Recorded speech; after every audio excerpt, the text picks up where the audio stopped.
notamment le 21 juillet 1788. Jacques, qu'est-ce qui s'est passé ce jour-là dans votre commune? Alors moi, j'y étais pas, mais... Moi non plus, j'avais d'autres occupations. Donc, des représentants se sont rassemblés dans le jeu de paume de Vizille. Le jeu de paume, c'était le terrain de squash de l'époque. Et ont lancé un appel au roi pour qu'il y ait la convocation des États généraux qui auront lieu un an plus tard à Paris.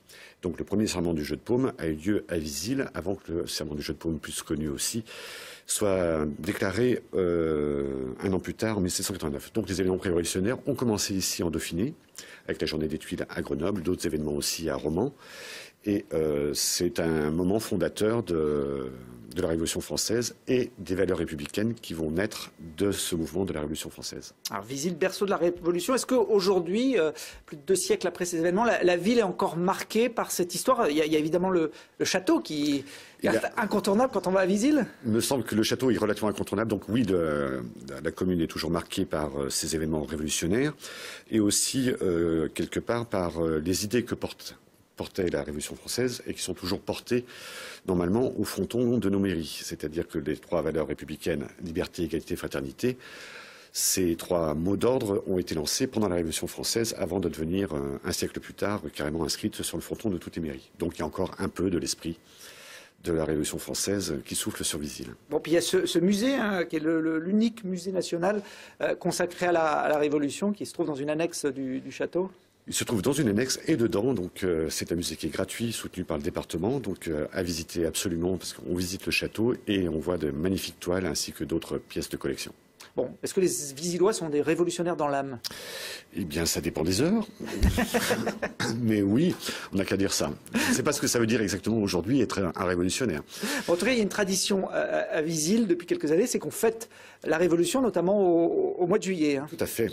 Autour du 21 juillet, donc cette année les 21, 22, 23 juillet, sera présenté un grand spectacle son et lumière et vidéo, donc devant le château que vous avez pu voir ou que vous verrez en cours d'émission.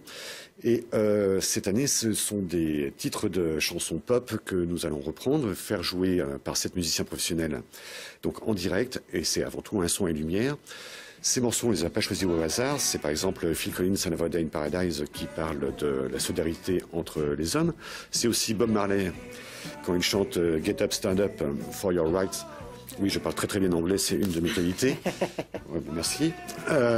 Donc, c'est tout bêtement, c'est une chanson de 1973 qui dit lève-toi pour tes droits.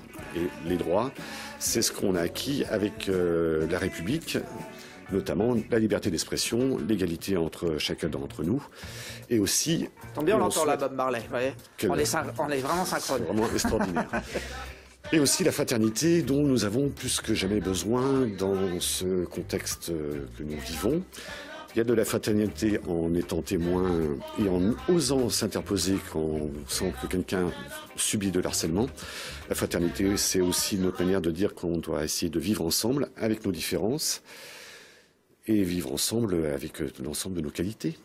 Ce spectacle, donc ce son et lumière, sera donné dans le parc du château? Voilà, tout à fait. On attend 2000 à 3000 personnes par représentation. Et c'est un spectacle en très grand puisque ça fait une scène de 80 mètres de large. Il y aura des écrans vidéo géants et une mise en lumière du château.